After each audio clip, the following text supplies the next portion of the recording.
Cancer, welcome back po dito sa Daily Dose of Tarot 111. Kamusta ka? I hope nasa mabuti kang kalagayan, pampisikal, mental, emosyonal o spiritual man yan. Ang video po natin na ito ay para lamang sa mga may malawak na kaisipan. Kaya po kung di kayo makaresonate dito, try nyo panoorin yung inyong moon sign para sa ating new moon reading. At kung hindi po kayo mag-i-skip ng ads, maraming salamat po sa inyong suporta, lalong-lalo na sa, ayan, more blessings to come para sa health ninyo at sa mga dreams, sa mga goals po ninyo.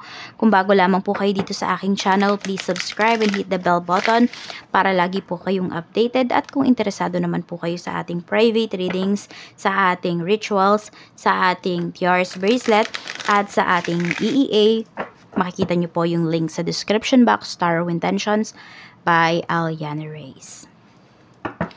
At mag-iwan na rin po kayo ng bakas para naman makita ko sino ba yung mga Cancer na active dito sa aking channel. Para kapag nag-live tayo, ayan, free yes or no natin, mauuna ko kayong basahin. Oo, or i-read kasi matatandaan ko yung pangalan nyo. Nagbabasa po ako ng comments. Tingnan natin. Energy ng new moon, ayan, we have the moon. So some of you, medyo confused kayo, no? This new moon. Di kayo mapakali. Some of you are very emotional din. Oo. We have Six of Pentacles. May hinihintay kayo dito na kaperahan. May hinihintay kayo dito na blessings. Pero yun, ay, alam mo yung naghihintay ka pero hindi ka sigurado kung darating ba yung blessings na yon na hinihintay mo. Oo. So, you're very confused. Hindi ko alam kung may nangako sa'yo rito eh. We have the Hermit. And yung iba po sa inyo, yung new moon na to, yung energy na to, is ang epekto po nito sa inyo, mas gugustuhin ninyo ng maging tahimik, mas gugustuhin nyo pong mapag-isa. Oo.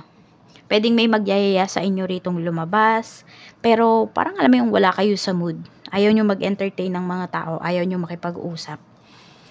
Very emotional kayo. Mas gusto nyong harapin yung kung meron kayong dinaramdam, meron kayong problema. Mas gusto nyong harapin mag-isa. Tignan natin.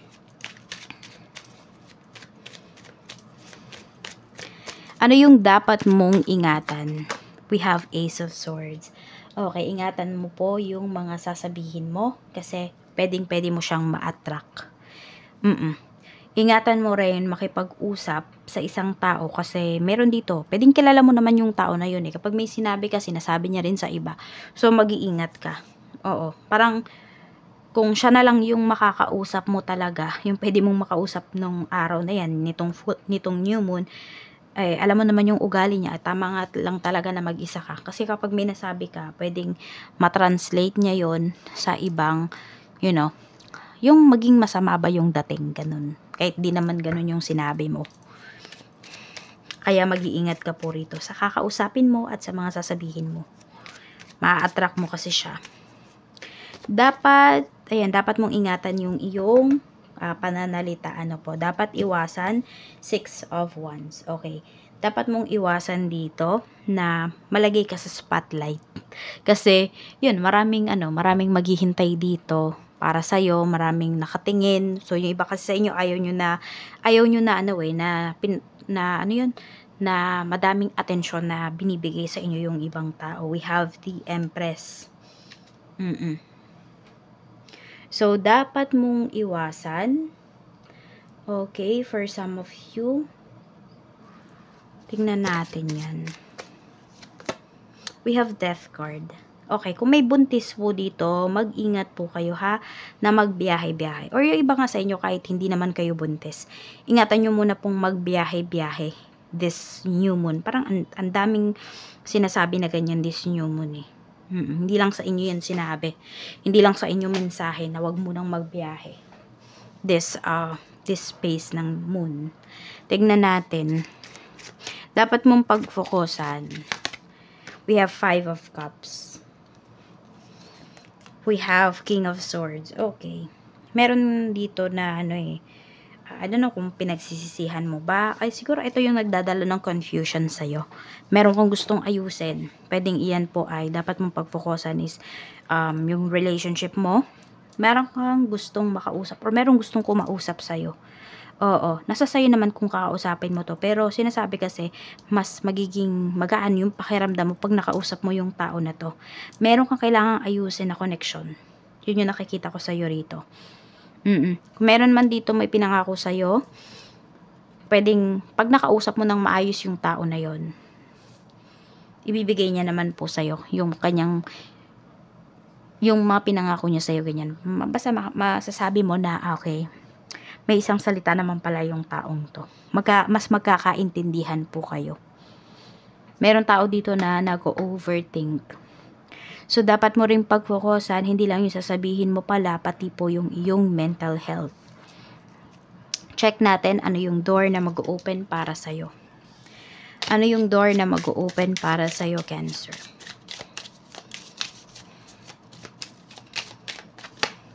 We have door of intuition. So, follow mo yung intuition mo. Yung instinct mo rito, napakalakas. Tapos, ito pa, we have premonition.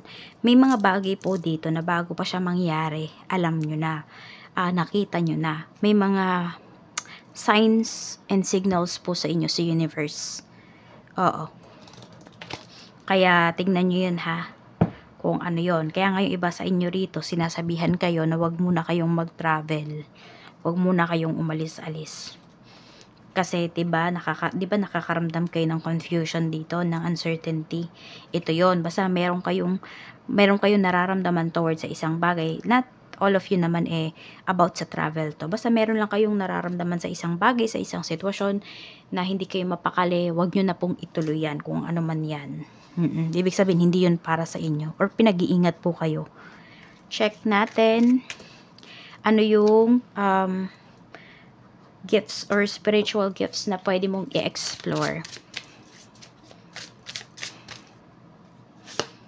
We have past lives. Okay, more on, madami ding sinasabi ngayon regarding sa past lives. Siguro nagre-resurface na or meron dito naaalala nyo somehow yung past life po ninyo or interested kayo sa past life. Oo. So, nagpa-past life reading din tayo ha. You're being called to explore past lives to discover how the past is affecting current emotions. Totoo yan. Kung ano po yung nangyayari sa inyo ngayon, maaring meron talaga yung kaugnayan sa past life po ninyo. Situations and behaviors. So, one can gain in a greater understanding. So, kung gusto nyo mas maintindihan kung bakit ba nangyayari sa inyo yung isang bagay na to, bakit ba hindi kayo nakakausad sa buhay ninyo, ba't ba mabigat yung life ninyo, ano ba yung ginawa ninyo nung past life?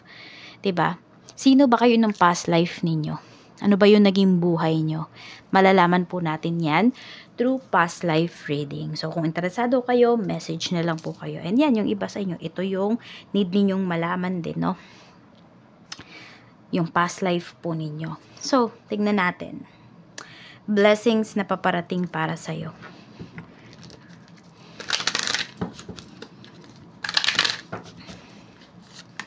We have box. So, may gifts ka na marireceive dito. Pwedeng ito po ay galing sa ibang bansa or maaaring may in-order ka online. Ayan, marireceive mo na siya.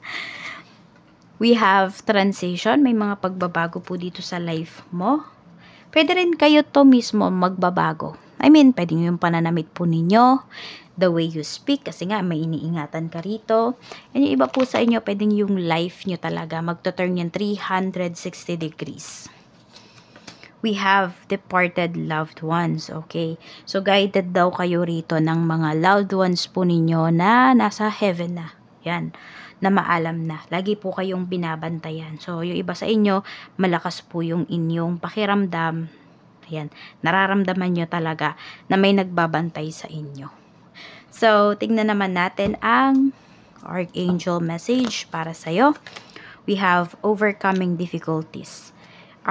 Mula ito kay Archangel Jeremiah.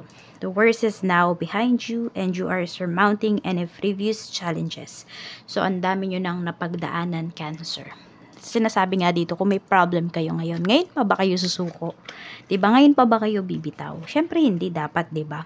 Laban lang. Okay? Lalo na at guided kayo rito, may nagbabantay sa inyo. So kung sino man tong ewan ko kung sino yung pumasok sa isipan mo, no? Kung sino man tong loved ones mo na maalam na yan. Pwede kang mahingi ng guidance sa kanya at pwede rin kay Archangel Jeremiel. So, ayan lang po. Maraming salamat. Mag-iingat po kayo always and more blessings to come.